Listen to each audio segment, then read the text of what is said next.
الحمدللہ رب العالمین والصلاة والسلام علی سید المرسلین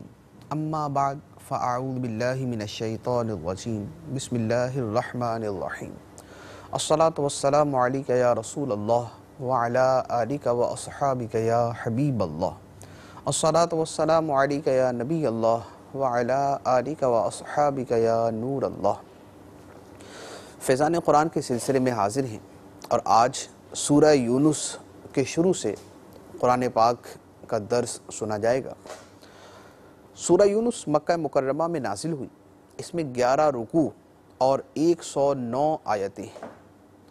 سورہ یونس کے اندر حضرت یونس علیہ السلام کی قوم کا واقعہ ایک جگہ بیان کیا گیا ہے، اسی مناسبت سے اس کا نام سورہ یونس ہے۔ اللہ تبارک و تعالی ارشاد فرماتا ہے بسم اللہ الرحمن الرحیم الف لام را تلک آیات الکتاب الحکیم، یہ حکمت والی کتاب کی آیتیں ہیں۔ اکان للناس عجبا ان اوحینا الی رجل منہم ان انذر الناس وبشر الذین آمنوا ان لهم قدم صدق عند ربهم قال الکافرون ان هذا لساحر مبین۔ کیا لوگوں کو اس بات پر تعجب ہے کہ ہم نے ان میں سے ایک مرد کی طرف یہ وحی بھیجی کہ لوگوں کو ڈر سناؤ اور ایمان والوں کو خوشخبری دو کہ ان کے لیے ان کے رب کے پاس سچ کا مقام ہے۔ کافروں نے کہا بے شک یہ تو کھلا جادوگر ہے۔ اللہ تبارک و تعالی نے فرمایا کہ کافروں کو اس بات پر تعجب ہے کہ اللہ تعالی نے اپنا پیغام ایک انسان کی طرف بھیج دیا،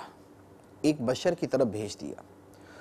کافروں کو اسی پر تعجب ہوتا تھا کہ اللہ تعالیٰ کی نمائندگی کے لیے ایک انسان کیسے ہو سکتا ہے، اللہ تعالیٰ کو فرشتہ بھیجتا۔ تو اللہ تعالیٰ نے اسی پر فرمایا کہ ان کا تعجب بیجا ہے۔ اللہ تعالیٰ انسانوں کی ہدایت کے لیے ہمیشہ انسانوں میں سے ہی نبی اور رسول بھیجتا رہا، اور اس کے ساتھ اس کا مقصد بیان کر دیا کہ جو نبی کی تشریف آوری کا مقصد ہے وہ ایک انسان کے ذریعے بھی پورا ہو جاتا ہے، اس کے لیے فرشتوں کو ان کے درمیان بھیجنا کوئی ضروری نہیں۔ مقصد کیا ہے؟ لوگوں کو تنبیہ کرنا، متنبہ کرنا کہ ایک دن آنے والا ہے، بندے نے مرنا ہے، اللہ کی بارگاہ میں پیش ہونا ہے۔ تو یہ جو انذار ہے اور اس کے ساتھ جو بشارت ہے، جو بشارت دینا ہے ایمان والوں کو، یہ وہ چیز ہے کہ جو اللہ تعالیٰ انسانوں کے ذریعے بھی پوری فرما دیتا ہے۔ لیکن کافروں نے اس کے مقابلے میں کیا کہا؟ نبی کریم صلی اللہ علیہ وآلہ وسلم کے جب معجزات کو دیکھا یا آپ نے قرآن پاک جو پڑھا اور اس قرآن کی تاثیر کو دیکھا، تو بجائے اس کے کہ اس قرآن کی تاثیر کی وجہ سے اور معجزات کی وجہ سے نبی کریم علیہ السلام پر ایمان لاتے، انہوں نے یہ کہنا شروع کر دیا کہ یہ تو کھلا جادوگر ہے، کہ جادوگر ہی ایسے کمالات دکھا سکتا ہے۔ حالانکہ جادوگر عام طور پر انتہا درجے کے گندے اعمال کے اندر مبتلا ہوتے ہیں، تو لہذا ان کا عمل، ان کا کردار بتا دیتا ہے کہ یہ جادوگر ہے۔ سرکار دو عالم صلی اللہ علیہ وآلہ وسلم تو ظاہری باطنی دونوں اعتبار سے طہارت، نظافت، پاکیزگی اور تزکیہ کے اس مقام پر فائز تھے کہ جس کے ساتھ کسی جادوگر کا تقابل بھی نہیں ہو سکتا، کہ وہاں ذرہ برابر بھی کوئی ایسی شے نظر نہیں آتی کہ جس کی وجہ سے جادو کی نسبت کی جا سکے۔ اس کے بعد اللہ تعالیٰ نے اپنی قدرت کا بیان فرمایا اور اس قدرت سے استدلال کرتے ہوئے قیامت کا بیان کیا۔ ارشاد فرمایا ان ربکم اللہ الذی خلق السماوات والارض فی 6 ایام ثم استوى علی العرش یدبر الامر ما من شفیع الا من بعد اذنہ ذالکم اللہ ربکم فاعبدوہ افلا تذکرون۔ بے شک تمہارا رب اللہ ہے جس نے آسمان اور زمین 6 دن میں بنائے، پھر عرش پر استوا فرمایا جیسا اس کی شان کے لائق ہے۔ وہ کام کی تدبیر فرماتا ہے، اس کی اجازت کے بعد ہی کوئی سفارشی ہو سکتا ہے۔ یہ اللہ تمہارا رب ہے تو تم اس کی عبادت کرو، کیا تم سمجھتے نہیں؟ اس آیت مبارکہ میں فرمایا کہ تمہارا رب اللہ ہے جس کی شان یہ ہے کہ اس نے آسمان و زمین 6 دنوں کے اندر پیدا فرمائے۔ وہ دن اللہ کی ذات، اللہ تعالیٰ کی شان کے اعتبار سے اور اللہ تعالیٰ کے ہاں ان دنوں سے جو مراد ہے ان کے اعتبار سے 6 دن ہیں۔ پھر فرمایا کہ اللہ نے عرش پر استوا فرمایا، یہ آیات متشابہات میں سے ہے کہ جس کا ظاہری مطلب تو ہوتا ہے کہ بیٹھنا، سیدھی ہو کر بیٹھنا، لیکن اللہ تعالیٰ اس سے پاک ہے کہ یہ جسم کی شان ہے کہ وہ سیدھا ہو کر بیٹھتا ہے، اور اللہ تعالیٰ جسم سے پاک ہے، تو لہذا اللہ تعالیٰ نے عرش پر استوا فرمایا جیسا اس کی شان کے لائق ہے۔ اب فرمایا کہ خدا کی بارگاہ میں کوئی سفارشی نہیں ہو سکتا سوائے خدا کی اجازت کے، یعنی اللہ تعالیٰ جسے شفاعت کی اجازت دے گا وہ شفیع بنے گا، وہ سفارش کرنے والا بنے گا، اس کے علاوہ کوئی دوسرا نہیں بن سکتا۔ تو فرمایا کہ یہ اللہ ہے تمہارا رب جس نے آسمان و زمین پیدا کیے، جس کی ایسی شان ہے، یہ اللہ تمہارا رب ہے، تو اس کی بندگی کرو، اس کی عبادت کرو۔ اس کے بعد فرمایا الیہ مرجعکم جمیعا وعد اللہ حقا انہ یبدأ الخلق ثم یعیدہ لیجزی الذین آمنوا وعملوا الصالحات بالقسط والذین کفروا لهم شراب من حمیم وعذاب علیم بما کانوا یکفرون۔ اسی کی طرف تم سب کو لوٹنا ہے، یہ اللہ کا سچا وعدہ ہے، بے شک وہ پہلی بار بھی پیدا کرتا ہے پھر فنا کے بعد دوبارہ بنائے گا، تاکہ ایمان والوں اور اچھے عمل کرنے والوں کو انصاف کے ساتھ بدلہ دے، اور کافروں کے لیے ان کے کفر کی وجہ سے شدید گرم پانی کا مشروب اور دردناک عذاب ہے۔ اللہ تعالیٰ نے فرما دیا کہ اللہ کی طرف سب کو لوٹ کر جانا ہے، یعنی قیامت کے دن سب کو خدا کی بارگاہ میں پیش ہونا ہے، یہ خدا کا سچا وعدہ ہے جس نے ہو کر ہی رہنا ہے۔ اور قیامت کا ہونا، انسانوں کا دوبارہ پیدا ہونا کوئی بعید بات نہیں ہے، کیونکہ یہ وہی خدا کرے گا جس نے پہلے پیدا کیا، تو جب کچھ نہ تھا اور خدا نے پیدا کر دیا تو اب دوبارہ پیدا کرنا اس کے لیے کیا مشکل ہے، تو وہ خدا دوبارہ پیدا کرے گا اور قیامت کا وقوع ہوگا، اور اس کا مقصد یہ ہوگا کہ جو ایمان والے اور اچھے عمل کرنے والے ہیں ان کو انصاف کے ساتھ پورا بدلہ ملے۔ کیونکہ بعض اوقات کیا ہوتا ہے کہ انسان زندگی کے اندر صبر کرتا ہے، تکلیفیں اٹھاتا ہے، ایک اس کے باوجود صبر کا مظاہرہ کرتا ہے، لوگوں کا بھلا کرتا ہے، لاکھوں لوگوں کو اس سے فیض ملتا ہے، اس کو اس کا بدلہ تو نہیں ملتا دنیا کے اندر۔ ایک آدمی سے لاکھوں لوگوں کو فائدہ ہوا تو اب اس کو ان لاکھوں کے برابر نفع بھی ہونا چاہیے، لیکن ظاہری اعتبار سے ہم دیکھتے ہیں کہ وہ ساری زندگی غربت کے اندر گزار دیتا ہے، تو اس کو بدلہ کیا ملا؟ اور ایک آدمی سینکڑوں کو قتل کر دیتا ہے، جواب کے اندر اگر اس کو حکومت جو ہے وہ پھانسی کی سزا بھی دے دے تو وہ تو ایک ہی مرتبہ مرا نا، لیکن جو 100 بندوں کو مارا اس کا کیا بنا؟ پھر جن کو مارا ہے ان کو، ان کے گھر والوں کو کتنی تکلیف ہوئی، اس سے معاشرے میں کیا فرق پڑا، اس سے سماج کے اندر کیا فرق پڑا، تو اس کا بدلہ پورا نہیں ہو سکتا دنیا کے اندر۔ لہذا اللہ تعالیٰ نے قیامت کا دن بنایا تاکہ نیکی کرنے والے کو اس کی نیکی کے برابر صلہ ملے، اور خدا اپنی رحمت سے اس میں اضافہ بھی کرے گا، اور جو گناہ کرنے والا ہے اس کو اس کے گناہ کے برابر سزا ملے، تاکہ نیک اور بد میں فرق تو ہو۔ اگر نیکی کرنے والا نیکی کر کے مر جائے اور برائی کرنے والا برائی کر کے مر جائے اور اس کے بعد قیامت میں کسی کو اٹھنا ہی نہیں ہے، تو پھر آدمی نیکی کیوں کرے؟ پھر تو جو ہے وہ کوئی ضرورت ہی نہیں ہے اس کو نیکی کرنے کی، پھر تو اپنی ذات کا مفاد اس کو عزیز ہونا چاہیے اور اس مفاد کے پیچھے اس کو سب کچھ کر لینا چاہیے۔ تو اس لیے اللہ تعالیٰ نے فرمایا کہ جزا اور سزا کے لیے قیامت کا وقوع، قیامت کا قائم ہونا ضروری ہے۔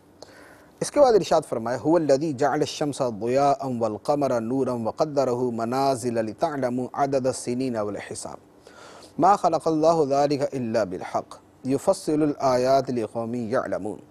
وہی ہے جس نے سورج کو روشنی اور چاند کو نور بنایا اور چاند کے لیے منزلیں مقرر کر دی تاکہ تم سالوں کی گنتی اور حساب جان لو۔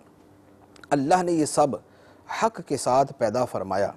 وہ علم والوں کے لیے تفصیل سے نشانیاں بیان کرتا ہے۔ یہاں فرمایا گیا کہ اللہ نے سورج کو ضیاء روشنی بنایا اور چاند کو نور بنایا۔ ضیاء وہ روشنی ہوتی ہے جو اپنی ہو، اور نور وہ روشنی ہوتی ہے جو دوسرے سے لی جائے۔ سورج کی اپنی روشنی ہے تو اس کو ضیاء فرمایا، اور چاند کی روشنی سورج سے لی ہوئی ہے تو اسے نور فرمایا۔ اور فرمایا کہ اللہ نے چاند کی منزلیں مقرر کر دی۔ چاند کی 28 منزلیں ہوتی ہیں، اور چاند ہر رات ایک منزل میں طلوع ہوتا ہے۔ 30 کا اگر مہینہ ہو تو 2 راتیں غائب رہتا ہے، 29 کا مہینہ تو 1 رات غائب رہتا ہے۔ تو فرمایا کہ اللہ نے چاند کے لیے منزلیں مقرر کر دی، کیوں؟ تاکہ لوگ اپنے سالوں کی گنتی کر سکیں اور حساب رکھ سکیں۔ اس کے بعد اللہ تعالیٰ نے اپنی قدرت کے اندر غور کرنے کا حکم دیا کہ خدا کی قدرت میں غور کرو۔ ارشاد فرمایا ان فی اختلاف اللیل والنہار وما خلق اللہ فی السماوات والارض لآیات لقوم یتقون۔ بے شک رات اور دن کی تبدیلی میں اور جو کچھ اللہ نے آسمانوں اور زمین میں پیدا کیا ان میں ڈرنے والوں کے لیے نشانیاں ہیں۔ یعنی خدا کی یہ تخلیقات جو ہیں، آسمان ہے، زمین ہے، رات اور دن تبدیل ہوتے ہیں، فرمایا یہ خدا کی نشانی ہے، یہ خدا کی قدرت ہے کہ اس نے ایسا نظام بنا دیا کہ جس کے اندر یہ سارا کچھ چل رہا ہے۔ آسمان و زمین ہے، رات دن کی تبدیلی ہے، یہ خدا کی نشانی ہے اس کے اندر، لیکن کن کے لیے؟ جو ڈرنے والے ہیں، کیونکہ ڈرنے والے سیدھا اثر لیتے ہیں، ان نشانیوں کو دیکھتے ہیں تو صحیح اثر لیتے ہیں، ورنہ وہ لوگ بھی ہیں جو الٹا اثر لیتے ہیں، جیسے بہت سارے سائنسداں کہ آسمان و زمین کے وسیع نظام کو دیکھ کر یہ کہتے کہ چونکہ مخلوق موجود ہے تو خالق بھی ہونا چاہیے، اشیاء موجود ہے تو بنانے والا بھی ہونا چاہیے۔ وہ یہ جو سیدھا سیدھا ایک عقلی استدلال ہے، اس استدلال کی بجائے الٹا خدا کے منکر ہو کر بیٹھ گئے کہ نہیں، یہ ساری کائنات خود بخود وجود میں آ گئی۔ یعنی یہ عجیب و غریب بات ہے، ایک جوتا خود نہیں بنتا، ایک جھاڑو خود نہیں بنتا، ایک کپڑا خود سل نہیں جاتا، ایک فصل جو ہے وہ خود بخود اگ نہیں جاتی۔ جب یہ چھوٹی چھوٹی چیز، ایک سوئی جو ہے، جو سوئی پرونے کے کام آتی ہے یا سینے کے کام آتی ہے، وہ ایک سوئی خود بخود نہیں بنتی۔ سوئی ہے تو اس کا مطلب ہے کہ اس کو بنانے والا کوئی ہے۔ تو جب ایک سوئی کا بنانے والا ہونا ضروری ہے ورنہ سوئی نہیں بن سکتی، تو اتنی بڑی کائنات بغیر کسی پیدا کرنے والے کے کیسے وجود میں آ گئے؟ تو اللہ تبارک و تعالیٰ نے قرآن پاک میں جگہ جگہ ان باتوں کو بیان فرمایا کہ مخلوق ہے تو خالق بھی ہے، اشیاء موجود ہیں تو ان کو پیدا کرنے والا، ان کو وجود میں لانے والا بھی ہونا ضروری ہے۔ اس کے بعد اللہ تعالیٰ نے کافر اور مسلمانوں کی حالت کو بیان فرمایا، ارشاد فرمایا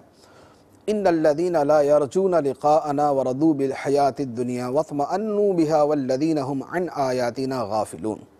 اولئك مأواهم النار بما كانوا يكسبون۔ بے شک وہ لوگ جو ہم سے ملنے کی امید نہیں رکھتے اور دنیا کی زندگی پسند کر بیٹھے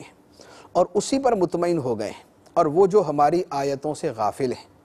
ان لوگوں کا ٹھکانہ ان کے اعمال کے بدلے میں دوزخ ہے۔ یعنی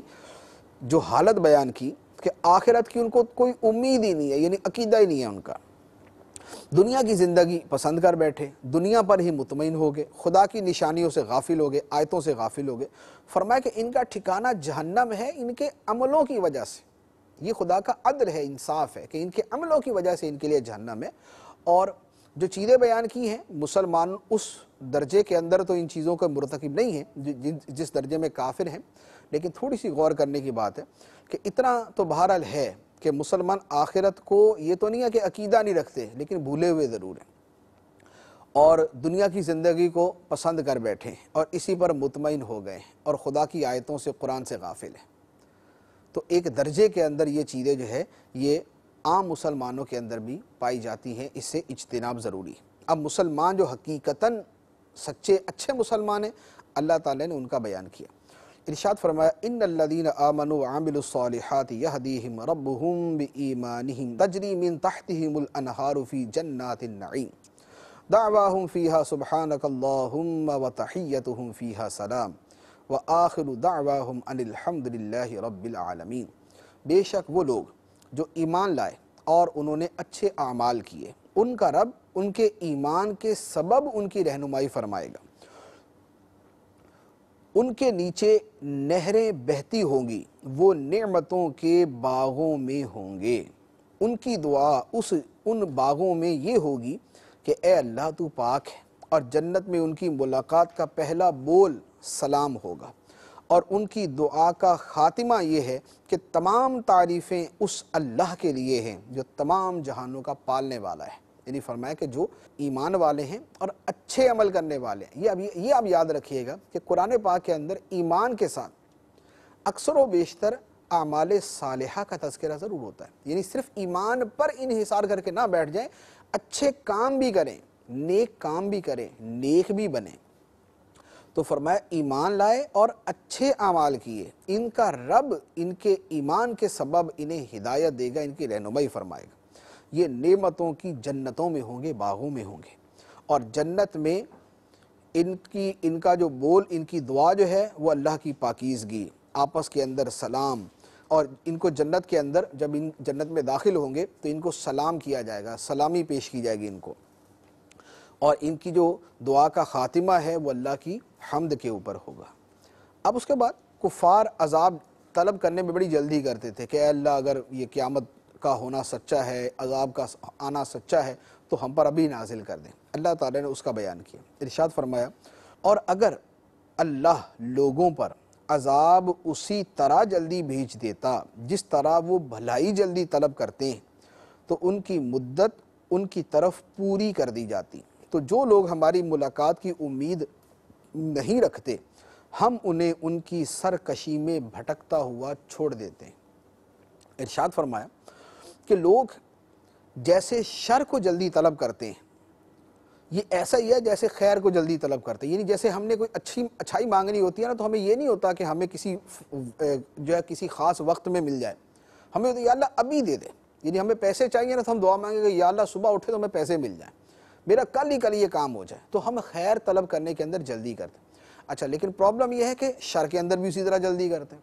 یعنی لوگ اپنی اولاد کو کوس رہے ہوتے ہیں کہ میری طرف سے تو مر ہی جائے، اللہ کرے یہ میری اولاد ہی مر جائے، تنگ کر کے رکھ دیا مجھے، یہ میرا ہی جو ہے میں ہی تباہ و برباد ہو جاؤں۔ تو اپنے بارے میں بولنے کے اندر بھی جذبات کی وجہ سے جلدی کرتے ہیں۔ اللہ تعالیٰ فرماتا ہے اگر اللہ تعالیٰ ان کو وہ جلدی دے دے، وہ شر وہ برائی جلدی دے دے جس کا یہ مطالبہ کر رہے ہیں تو یہ تو تباہ ہو جائیں گے۔ یعنی کوئی آدمی بولتا ہے کہ یا اللہ مجھے مار ہی دے، میری اولاد کو مار ہی دے، اللہ تعالیٰ واقعی مار دے، اس کی اولاد کو مار دے تو کیا نتیجہ نکلے گا؟ تو فرمایا کہ لوگ جس طرح خیر طلب کرنے میں جلدی کرتے ہیں اسی طرح شر طلب کرنے کے اندر بھی جلدی کرتے ہیں، تو اگر اللہ ان کا مطالبہ پورا کر دے تو ان کا قصہ تمام ہو جائے۔ اور دوسرا مفہوم یہ ہے اس کا کہ کفار کہتے تھے کہ اے اللہ ہم پہ جو عذاب نازل کرنا نا ابھی کر دے، تو اللہ تعالیٰ نے فرمایا کہ اگر خدا ان کا مطالبہ جلدی پورا کر دے تو ان کا تو قصہ ہی تمام ہو جائے گا، عذاب آئے گا یہ تباہ و برباد ہو جائیں گے۔ تو فرمایا کہ خدا اس طرح نہیں کرتا، خدا مہلت دیتا ہے، مہلت دیتا ہے، مہلت دیتا ہے، اب سدھر جاؤ، اب سدھر جاؤ، اب سدھر جاؤ، موت تک اللہ تعالیٰ نے بندے کو مہلت دی ہوئی ہے، مہلت چلتی رہتی ہے، چلتی رہتی ہے۔ اگر بندہ نہیں مانتا تو پھر کبھی تو دنیا میں ایسا ہوتا ہے کہ اللہ تعالیٰ دنیا میں بھی سزا دے دیتا ہے، لیکن پھر یہ ہوتا ہے کہ موت کے بعد پھر اس کی سزا جو ہے وہ شروع ہو جاتی ہے۔ اب یہاں ایک انسانی نفسیات کا بیان ہوا کہ انسان جو ہے وہ غصے میں آ کے اپنے خلاف ہی دعائیں کرنا شروع کر دیتا ہے، اپنے ہی نقصان کے لیے جو ہے وہ دعائیں کرنا شروع کر دیتا ہے۔ تو اللہ تعالیٰ نے اسی انسانی نفسیات کے پہلو کی طرف جو ہے وہ اشارہ فرمایا، ارشاد فرمایا اور جب آدمی کو تکلیف پہنچتی ہے تو لیٹے ہوئے اور بیٹھے ہوئے اور کھڑے ہوئے ہر حالت میں ہم سے دعا کرتا ہے،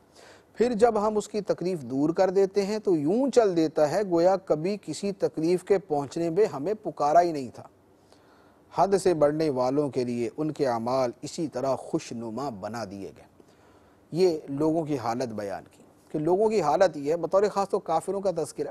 مشکل آتی ہے تو کھڑے بیٹھے لیٹے ہر وقت یا اللہ کرم، یا اللہ کرم، یا اللہ کرم، یا اللہ مدد کرنا، یا اللہ مدد کرنا، اور جب وہ پریشانی دور ہو جاتی ہے تو پھر طرز عمل ایسا ہو جاتا ہے کہ گویا اس نے کبھی خدا کو مدد کے لیے پکارا ہی نہیں تھا۔ کافروں میں تو بدرجہ اتم یہ چیز پائی جاتی تھی، لیکن افسوس یہ ہے کہ مسلمانوں میں بھی اس شے کی کمی نہیں۔ ہمارے یہاں بھی مصیبت آتی ہے تو نوافل بھی شروع، صدقات بھی شروع، نمازیں بھی شروع، تہجد بھی شروع، دعا بھی شروع، قرآن کی تلاوت بھی شروع، گھر میں آیت کریمہ کا ختم بھی شروع، سارے کام شروع کر دیتے ہیں۔ جب وہ مصیبت نکلی تو اگلے دن سے دوبارہ گھر کے اندر فلم چل رہی ہوتی، دوبارہ ٹی وی کھولا فلم دیکھ رہے ہیں، دوبارہ اسی مستی کے اندر لگے ہوئے، دوبارہ وہی نمازیں چھوڑنا، وہی تلاوت نہ کرنا، پھر دوبارہ وہی سارے اعمال شروع ہو جاتے ہیں۔ تو یہ جو طرز عمل ہے یہ انتہائی برا ہے۔ خدا کو وہ بندہ پسند ہے جو مشکل میں بھی خدا کو یاد کرے اور خوشی کے اندر بھی خدا کو یاد کرے۔ یہ نہیں ہے کہ مصیبت کے وقت تو اس کی زبان سے یا رب کہتے ہوئے جو ہے نا اس کی زبان تھکے نہیں، اور خوشی کے وقت میں کبھی اس کی زبان پہ یا رب کا لفظ ہی نہ آئے۔ اس کے بعد اللہ تعالیٰ نے کافروں کو گزشتہ امتوں کے عذاب کو بیان کر کے ڈرایا۔ ارشاد فرمایا وَلَقَدْ أَهْلَكْنَا الْقُرُونَ مِنْ قَبْلِكُمْ لَمَّا ظَلَمُوا وَجَاءَتْهُمْ رُسُلُهُمْ بِالْبَيِّنَاتِ وَمَا كَانُوا لِيُؤْمِنُوا كَذَلِكَ نَجْزِي الْقَوْمَ الْمُجْرِمِينَ، اور بے شک ہم نے تم سے پہلی قوموں کو ہلاک کر دیا جب انہوں نے ظلم کیا،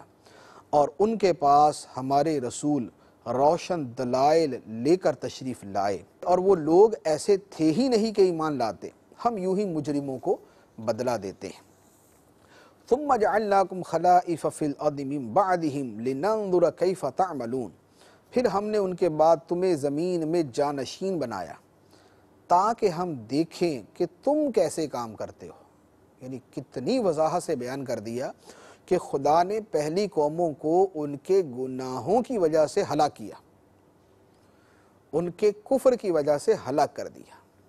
پھر تم ان کے جانشین بن کے آئے۔ کیوں؟ لِنَنظُرَ كَيْفَ تَعْمَلُونَ، تاکہ ہم دیکھیں کہ تم کیا کرتے ہو۔ اب تو یہ سب کے لیے، یہ ہر انسان کے لیے، جو پہلی امتوں کے بعد جتنے بھی لوگ آئیں، یہ سب کے لیے ہے کہ خدا تعالیٰ نے ہمیں پہلے والوں کا جانشین بنایا کہ اللہ تعالیٰ دیکھے کہ اب ہم کیا عمل کرتے ہیں۔ علم تو ہے خدا کو، علم تو خدا کو ہمیشہ سے ہمیشہ اور ہر شے کا، ہر ذرے کا علم ہے،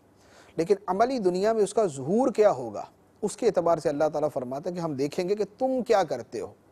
اس میں میں، آپ، زید، عمر، بکر، ہر بندہ مخاطب،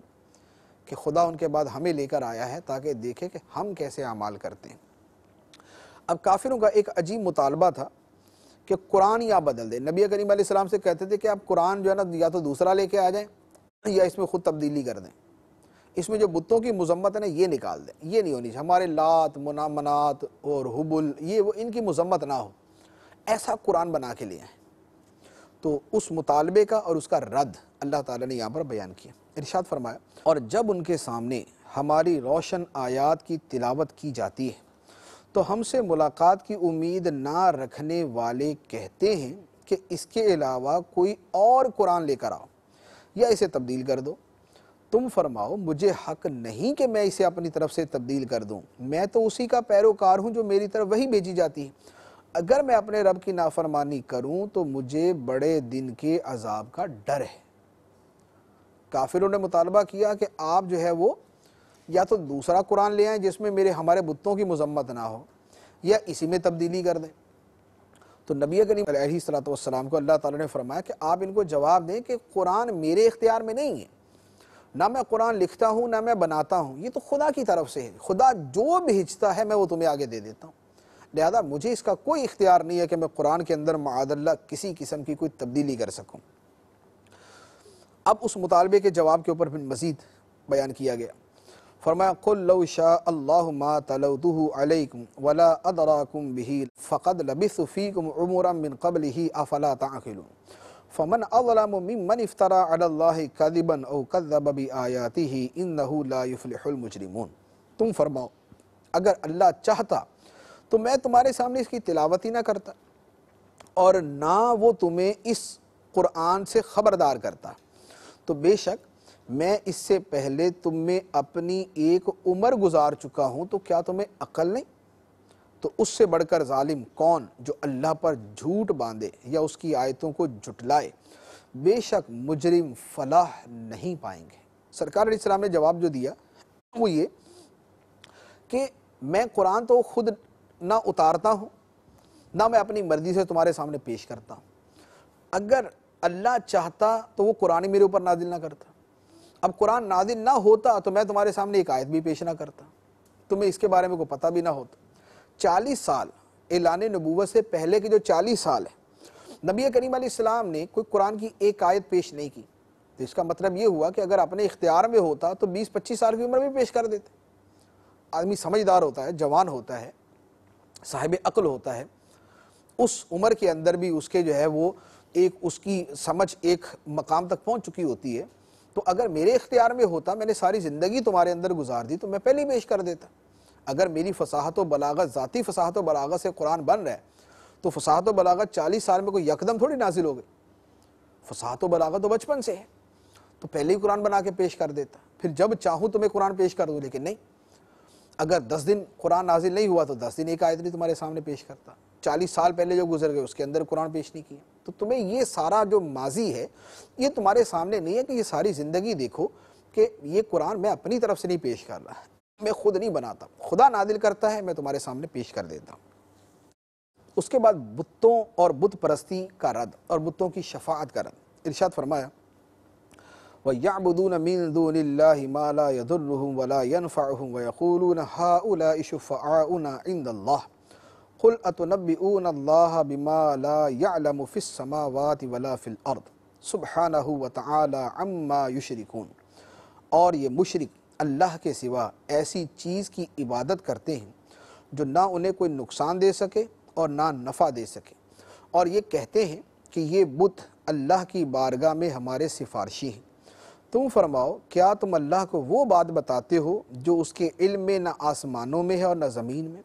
وہ ان کے شرک سے پاک اور بلند و بالا ہے۔ فرمایا کہ بتوں کو یہ سمجھنا کہ وہ شفاعت کریں گے، سفارش کریں گے، یہ باطل ہے۔ بت اللہ کی بارگاہ میں سفارش نہیں کر سکتے۔ خدا کی بارگاہ میں کون سفارش کرے گا، شفاعت کرے گا؟ وہ اللہ تعالیٰ نے خود ارشاد فرمایا کہ اللہ کی بارگاہ میں شفاعت اس کی اجازت سے ہی ہو سکتی۔ آیت الکرسی کے اندر فرمایا کہ اللہ کے ہاں کوئی سفارش نہیں کر سکتا سوائے اس کی اجازت کے۔ تو اس کی اجازت کس کو ہے؟ نبیوں کا ہے، ولیوں کو ہے، فرشتوں کو ہے، صالحین کو ہے۔ جن کو اجازت ہے وہ خدا کی بارگاہ میں شفاعت کریں گے، بت شفاعت نہیں کر سکتے۔ اب اس کے بعد کفار کا ایک شبہ تھا کہ بھی بت پرستی اگر ہم کرتے ہیں یہ تو ہمیشہ سے چلتی آ رہی ہے۔ تو اللہ تعالیٰ نے فرمایا ہمیشہ سے نہیں چلتی آ رہی، پہلے توحید تھی، بعد میں لوگوں نے اپنے باطل دین بنائے، بت پرستی وہاں سے شروع ہوئی ہے۔ ارشاد فرمایا وَمَا كَانَ النَّاسُ إِلَّا أُمَّةً وَاحِدَةً فَاخْتَلَفُوا وَلَوْلَا كَلِمَةٌ سَبَقَتْ مِن رَّبِّكَ لَقُضِيَ بَيْنَهُمْ فِيمَا فِيهِ يَخْتَلِفُونَ۔ اور سب لوگ ایک ہی امت تھے، پھر مختلف ہو گئے، اور اگر تیرے رب کی طرف سے ایک بات پہلے نہ ہو چکی ہوتی تو لوگوں کے درمیان ان کے باہمی اختلافات کا فیصلہ ہو گیا ہوتا۔ ارشاد فرمایا کہ پہلے ایک ہی امت تھی، آدم علیہ السلام ایک ہی دین لے کر آئے، اسلام۔ پھر لوگوں نے بت پرستی اور جو ہے وہ تصویر پرستی اور شرک جو ہے وہ شروع کر دیا۔ ہونا ہوتا تو یہ بھی ہو جاتا کہ اللہ تعالیٰ جیسے ہی لوگ بت پرستی کرتے ان کو ہلاک کر دیتا، لیکن خدا نے ایک بات طے کر لی کہ لوگوں کو ان کے اعمال کا پورا بدلہ قیامت کے دن دینا ہے، تو اس لیے ان کا عذاب دنیا کے اندر مؤخر کر دیا گیا، ورنہ ہوتا یہ کہ ادھر بت پرستی کرتے اور ادھر خدا ان کو ہلاک کر دیتا۔ اس کے بعد کافروں کا ایک اور مطالبہ، اس کا بھی جواب دیا۔ ارشاد فرمایا وَيَقُولُونَ لَوْلَا أُنزِلَ عَلَيْهِ آيَةٌ مِّن رَّبِّهِ فَقُلْ إِنَّمَا الْغَيْبُ لِلَّهِ فَانتَظِرُوا إِنِّي مَعَكُم مِّنَ الْمُنتَظِرِينَ۔ اور کہتے ہیں اس نبی پر ان کے رب کی طرف سے کوئی نشانی کیوں نہیں اترتی؟ تم فرماؤ غیب تو صرف اللہ کے لیے ہے،